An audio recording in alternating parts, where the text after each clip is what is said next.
अचरा के छोर माँ तोर मोर माया प्रीतला अचरा के छोर माँ कट कट ले बांधे रही बिना सुरता राखे रही बे ओ सुरता राखे रही बिना सुरता राखे रही बे रे सुरता राखे रही बिना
तोला माया करत वो जवानी के डहर मायाए हो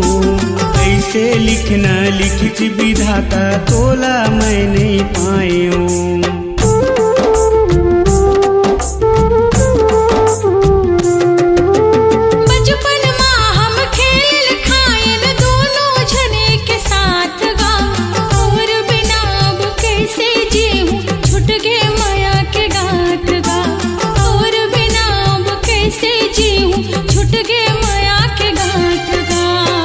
बैठे डहर जो हत रही हूँ दरिया के पार माँ बैठे डहर जो हत रही हूँ दरिया के पार माँ मिले बरतयाते रही बिना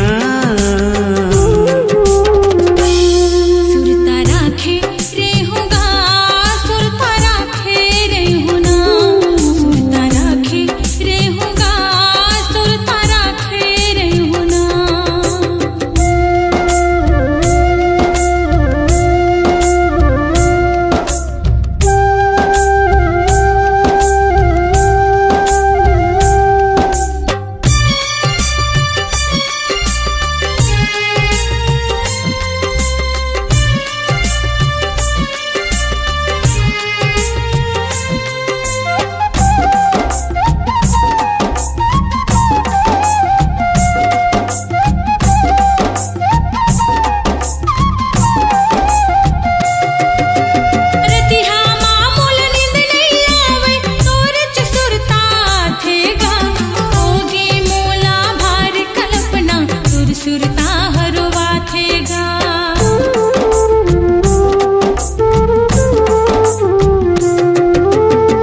चेहरा है मोर रानी आँखी में झूलत रही थे वो और सुरता मोला रही रही आथे आँखी ले आंसू बहे वो और सुरता मोला रही रही आथे आँखी ले आंसू बहे वो कोयली कस गुर तुर बोली माया के बाजार माँ कोयली कस गुर तुर बोली माया के बाजार माँ मीठे मीठे गाते रही बिना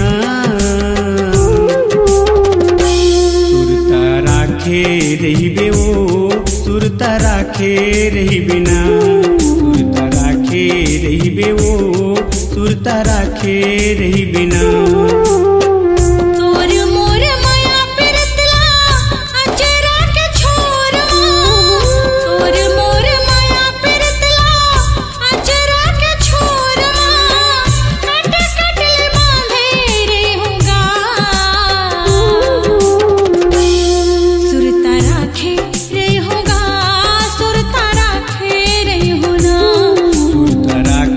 रही बे वो सुरता राखे रही बिना